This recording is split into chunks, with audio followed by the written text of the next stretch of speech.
At a young age, probably when I was in elementary school, and you always get asked, what do you want to be when you grow up? I would always say I wanted to be a doctor and I wanted to work with kids, and it never changed. And every volunteer job I did in high school and college always had to do with kids. The challenging part was actually the initial, which would be college. College, I mean, I loved college.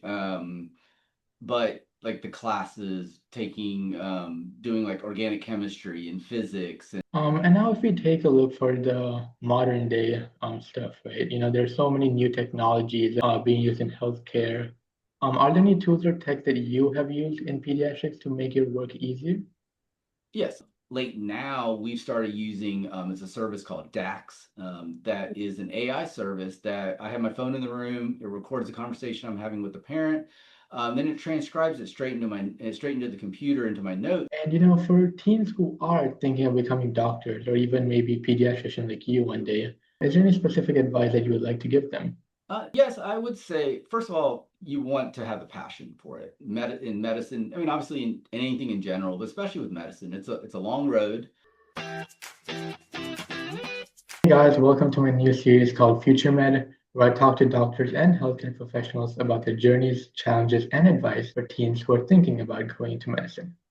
In the first episode, I'm super excited to be joined by my own pediatrician, Dr. Shah. Dr. Shah has been a pediatrician since 2008, which is crazy because that's the year that I was born in. So, Dr. Shah, how are you doing today? Well, after that, I'm feeling a little old, but otherwise, I'm doing good. Yeah, I see that you're in a patient room. Did you just finish up with the patient? Yeah, I finished my last patient for the morning just a few minutes ago and jumped on the call with you. All right, that's cool. So let's just jump right in. So, Dr. Shah, can you share a bit about your background and what inspired you to become a pediatrician? Yeah, sure. I would say honestly, I probably just always wanted to be a pediatrician for as long as I can remember. I had an amazing pediatrician growing up. He just made me feel like I enjoyed being at the doctor's office when I went. Unfortunately, I was there a lot when I was younger, and so he saw me a lot, but he would yell my name down the hallway. He would chat with me about sports. He would ask what was going on in my life. And I just really felt good when I went to the doctor's office. And he was a good doctor, so my parents liked him, and so they trusted him. And so I just always saw that. And so at a young age, probably when I was in elementary school, and you always get asked, what do you want to be when you grow up? I would always say I wanted to be a doctor and I wanted to work with kids. And it never changed. And every volunteer job I did in high school and college always had to do with kids. And it was just always where I felt most comfortable. I didn't mind working with adults, but I always just felt happy and most comfortable when I was working with the kids. Yeah, that's really nice. It's like a really wholesome experience that you had at the doctor's office. When nowadays many kids complain about the doctor's office. Yeah. Yeah, no, I don't really remember ever being unhappy that I had to go there. And Yeah. then, I think one of the things that really showed that I really enjoyed is once in college during the summer, I would come back and work there. And I enjoyed just like kind of the people that were there when I was a kid that were still working there. They remembered me as a kid, and it was just I always felt good. And so it was a great experience. I think it really shaped me wanting to be a pediatrician. I can't ever imagine myself doing anything else at this point. And so, looking back at your journey, let's say from college, you're going through med school, residency, what would you say was your most enjoyable experiences? And what was kind of the challenging ones that you faced throughout your journey? So the challenging part was actually the initial, which would be college. College, I mean, I loved college, but like the classes taking, doing like organic chemistry and physics and things like that, it wasn't the most enjoyable. I didn't get the best grades initially, actually, and so my first 2 years of college were actually kind of tough. But then once I kind of in my biology major and started taking more classes that I really wanted to take, it became a lot better. Okay. Um, but that was probably the hardest part was college. Even though I knew what I wanted to do, just getting to that point was difficult. So doing the testing, the MCATs that you have to do to get for med school, they were tough. And again, it was the physics and the organic chemistry and the chemistry, and those were challenging for me. But once I got into med school, honestly, that was such an amazing experience. I went to med school in the Caribbean on the island of Grenada, and it's such a fun 2 years that I had there with the experiences, with the type of patients we were seeing there, and then just with my med school class. Some of my best memories were actually studying, sitting in study halls or study rooms, Yeah. and just going back and forth over the medicine and over what we were learning and just interacting with each other. And that was a blast. Like I was learning what I wanted to learn, and it showed in just like the enthusiasm that I felt like I had. And so that was great. And the residency was, because I was doing pediatrics at that point, was a lot of fun. It was obviously long hours and it was hard at times, but again, I had a great group of people I was working with in Orlando where I did my training. And so I would say med school and residency were awesome. And college, the from a personal side was great. From an academic side was hard, but it got me where I wanted to go. That's really helpful to hear, how college is the hardest, and then once you get past that hard phase, it was nice and enjoyable for you. I mean, it was a great experience. I'm glad I went. My first choice would have been to be in the U.S. for residency, but I didn't get into a U.S. med school initially, and I could have waited a year, redone some of my testing. My GPA was pretty good coming out of college after, because the last 2 years were a lot better. And I just needed probably a little bit higher on my MCATs, but I didn't want to wait. And so we knew people that had gone to Grenada, and they always talked about how it was well established and it was well known in the United States, so you won't have trouble getting back into the States for training. So I was like, what the heck? Let me go do this. Yeah. And I'm glad I did. It's a great story to tell people, but more importantly, I had an amazing experience, learned a lot about myself, and learned a lot about good medicine. And so I think it's shaped a lot of how I have become a doctor. And so I'm glad I did it. Yeah. And take me through your day as a pediatrician. For example, today maybe how was your mornings like? How are your evenings like? And what are some special things that you do to, keep you engaged throughout your day? So my day usually starts, I usually get in about 45 minutes before my first patient, and I prep my chart. So I'm going over their vaccine, entering in orders that I know I'm going to want to bring up to the parents, go through maybe the last one or two visits to make sure there's nothing that I need to follow up on if it's a well visit. If it's a sick visit, just kind of see if there's any messages that the parent had sent already or from the telephone nurses, if there's any notes in the chart, just so I know what might be going on. So I just try and prep my charts, get a sense of what I'm going to be seeing that day. First patient's at 8 o'clock. We see patients either every 20 minutes or every 40 minutes, depending on what the complexity of the visit is going to be. And right now, it being right before school starts, it's mainly all the well visits. So all the people coming in for their checkups and getting their school forms taken care of. And so that's what I've been mainly seeing over the last month or two. That's kind of been steady, and then sick visits here and there, which have mainly just been regular colds and maybe some strep throat, things like that. And I guess just keep it interesting. I mean, the kids always keep it interesting because I'm seeing kids from birth to 18 years of age. So, I mean, today I've had one kid where they were laughing at my duck noises and dog noises and all the other animal noises that I like to use. And then I was talking about college and talking about football and weightlifting with a 16-year-old today. So it really just varies, and I think that's what keeps it interesting for me and keeps it fresh for me. That my conversation between each patient is so different. Yeah. And what is like some common question that you see within teens who are coming and maybe small children who you see? So for teenagers nowadays, there's a lot of questions about how to be more healthy, how to, especially when it comes to like going to the gym and exercising, and how do I build muscle. And so we talk a lot about weightlifting, actually, about like how to properly do it so you don't injure yourself, and what is a good age to start. Because there's a kind of older thinking that you wait till you're 16 or 17 to start lifting weights when your bones are fully developed. And now there's a lot of data that suggests you can start at like 12, 13 years of age if you do it correctly so that you don't hurt yourself and affect your growth. So that's a big question I get. And then it revolves around like supplements, protein supplements, creatine, things like that to see if that helps enhance workouts. And so we talk a lot about those kind of things with the teenagers.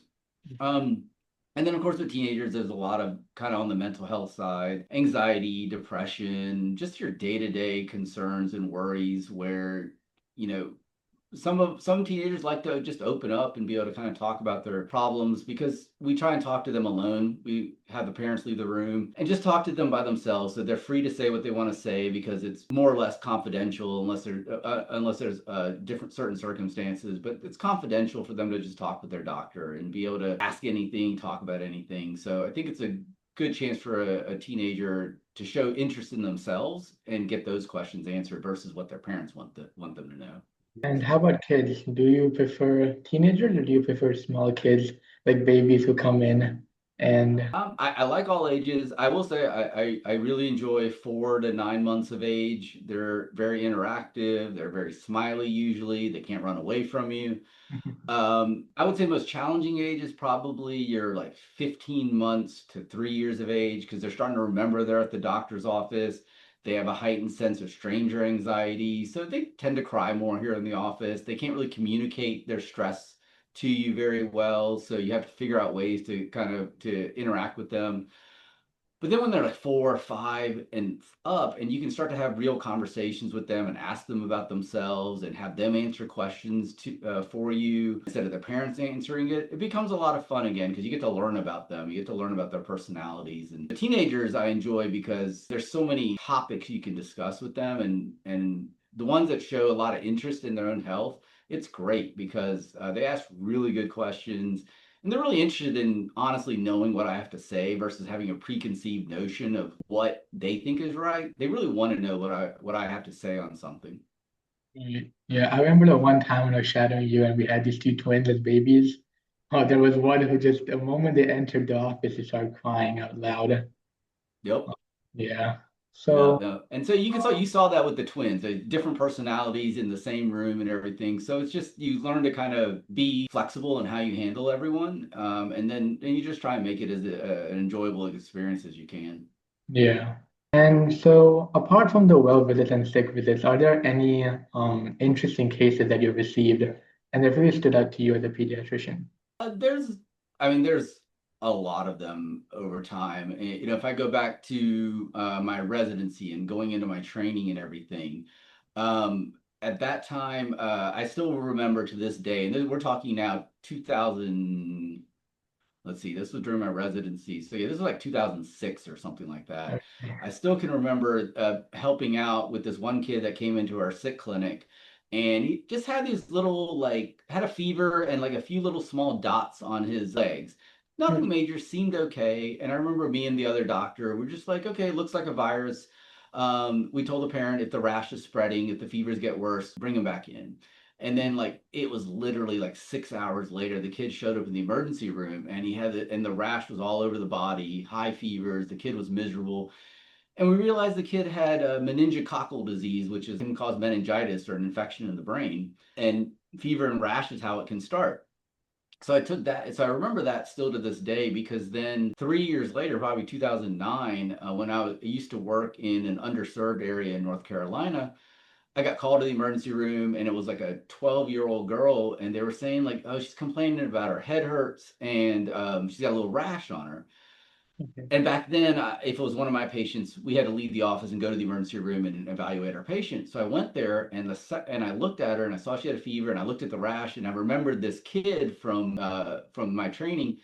And so in the ER, we had to do a spinal tap on the girl to get some fluid and get that started, get her on antibiotics. And then I worked in a rural area, so we had to call an ambulance from an hour away from the from a hospital in Greenville, North Carolina, in East Carolina. We had to call for an ambulance from there to come get her because we weren't going to have the facilities to handle this kind of higher acuity. Yeah. And I got a phone call 2 days later from the dad saying, "Thank you for saving my child's life." Yeah. Because they said like because I caught it early and got her started on antibiotics that she didn't have any complications, and they said if this had just kind of raged through the night, she could have died or just had really long-term complications. So I still remember those. I mean, that's 15, 20 years ago, and those still vividly stick out in my mind. Since I've been in Charlotte, it was a couple years ago. I had let's see, he was 5 at the time. Came in, his belly was really big and just complaining of stomach pain. It looked like maybe he was constipated or something like that. And the first day, I told mom, I was like, yeah, he might be constipated, but if he gets worse, let me know. Came in the next day, still complaining about his stomach hurting.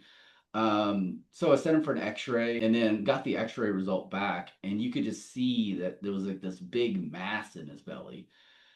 And so I called the mom, and she was a doctor, and I told her, I was like, hey, it looks like he's got something bad in his belly. You need to take him to the emergency room. And she was like, do you think I can wait till tomorrow? We're about to go do something. I was like, no, you need to take him right away. And yeah, he ended up having cancer.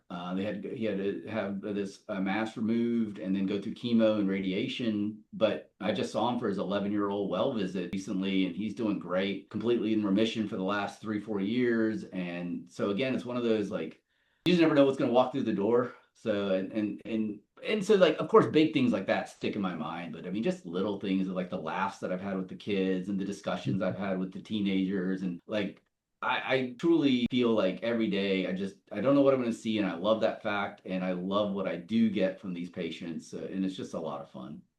Yeah, I'm sure it's really cool, you know. I don't think that many people realize how different types of things pediatricians deal with, you know. Definitely not about just giving shots, checking their weight and stuff like that. Yeah, yeah, no, it's ranges from ear infections and mild colds to the like the cancers and stuff like that I was talking about. Yeah, it goes on.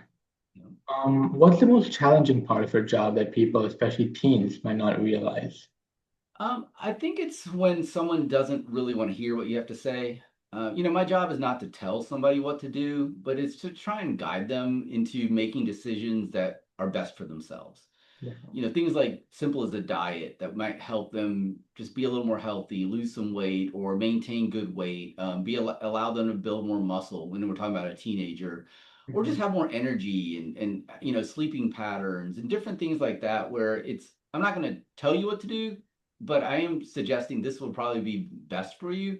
When they come into the office and you can tell they just don't want to hear anything, they're mad at their parents for even having to come to the office, or they just feel like, well, I already know that. I don't need to hear it from you. I think that's the trickiest part, is just how do I get through to them and help them? Sometimes I've had to tell them directly, like, hey, I don't really think you're listening to me. And I understand if you don't really want to be here, but trust me, like, just at least take what I'm saying and think about it. And then some kids, it's just like you just have to find something that they enjoy, start the conversation there, and then build up to like, hey, here are some things that you might want to tweak in your daily routine, and you might see some benefit from that. Yeah. And so I think, especially for teenagers, sometimes they come in and they're like, I'm just another adult to them, and I'm just going to tell them what to do, just like their parents. And so they don't want to hear it, or they're just like they're over it. And so just trying to help them realize that my goal is to help them, to be an advocate for them, and figure out what would be good for them, not for what their parents want. And I think once they trust me on that, then the conversations get a lot better. When those teens come in, are there any like common issues that you see with teens right now? Like, for example, drinking too much coffee or very sleep problems? Because that's kind of what many teenagers do, right? They don't get enough sleep because of studies and everything. So, Yeah, sleep is a big one. Just the amount of activities and homework and just wanting to have some fun and relax and spend time with your friends makes it so the one thing they give up on is sleep. And so they have horrible sleep habits at times, and trying to convince them why that's important can sometimes be a bit of a chore. But also realizing that they want to have a life. They don't want to just come home, do homework, and go to bed. And so just trying to help them navigate how to juggle all the stuff that they do want to do. Electronics usage, social media, computers, video games, all kind of jumbled all into one. That's a big thing now that I have a lot of conversation over about how to manage your time and how to manage what you're putting out there about yourself, and how to make sure that it's what you're doing is not affecting other parts of your life. I think we spend a lot of time talking about those kind of things too. yeah, definitely. I feel like, you know, as teens, we don't really give that much importance to sleep.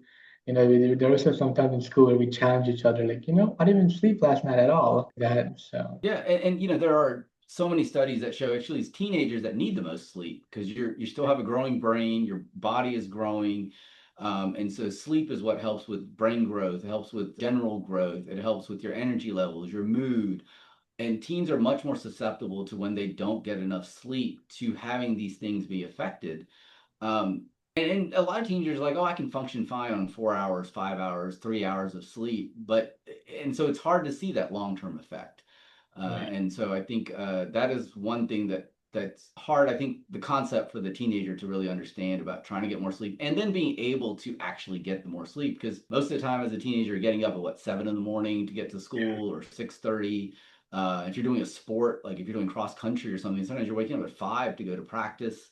And so even if you go to bed at 10 o'clock, which is a reasonable bedtime, you're still not going to get 9, 10 hours of sleep because you have to wake up too early for school. So, Right. I mean, I talk about just trying to do the best you can, and just making it a priority is the number one step.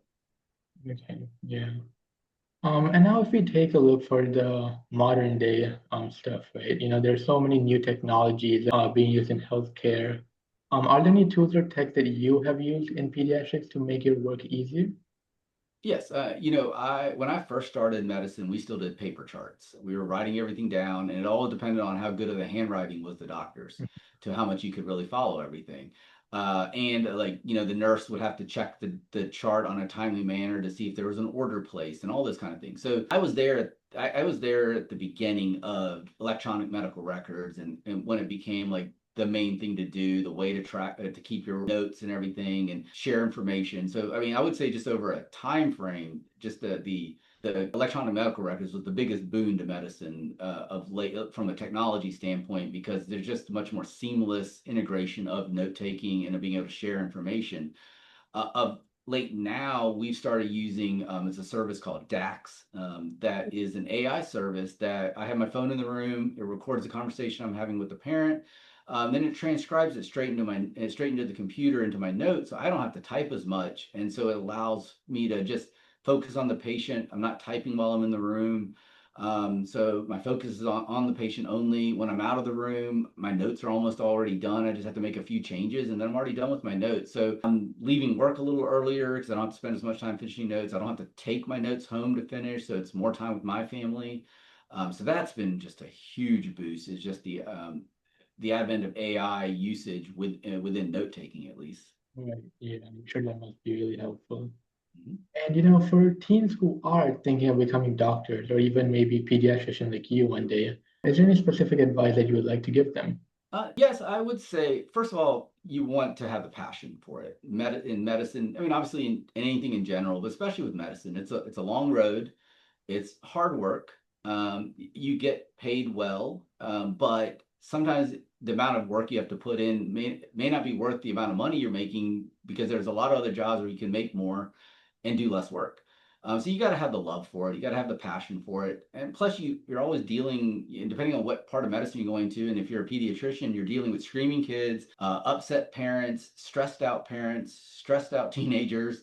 Yeah. And you're trying to navigate all that in a way that's helpful. And so you really have to have the passion for it. So Yeah. that's like the number one thing. And then because of the way medicine is now, I always recommend learn business.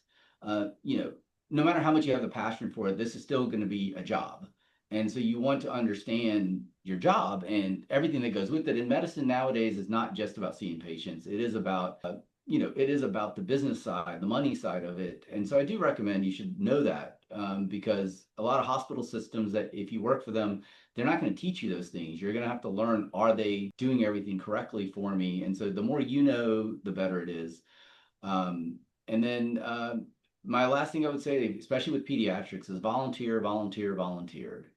Just find out, do I want to work with kids? Yeah. And if you enjoy it as a and do different things. I've worked in rehab center. I volunteered at rehab centers. I volunteered at daycares. Volunteered at the library to read books to kids, and just had different settings. And I found out, yes, this is what I love.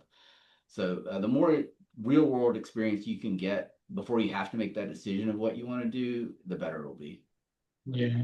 And a follow-up question on that, when teens go to college, would you say like it's recommended by colleges that the major that you pick has to be significantly related to what you plan on doing in medicine? For example, because you talked about changing from physics to bio, right? Yeah, so I was a biology major because I loved biology. But when I got into college, that was a shift at that time. that med schools weren't always looking for a science major. They initially, like, I guess now it'd be 40 years ago or something like that. That was the thing. You needed to be a science major if you wanted to go into pre-med. And that's not the case anymore. Now they just want more people that show that they're well-rounded. So you can be an English major or a business major or anything. You just have to take the prerequisite class, do well on your tests, and just show that you do have interest in medicine through your volunteer work and maybe some other things that you're doing. But the classes you do in college aren't, from my understanding, are not as important as they used to be.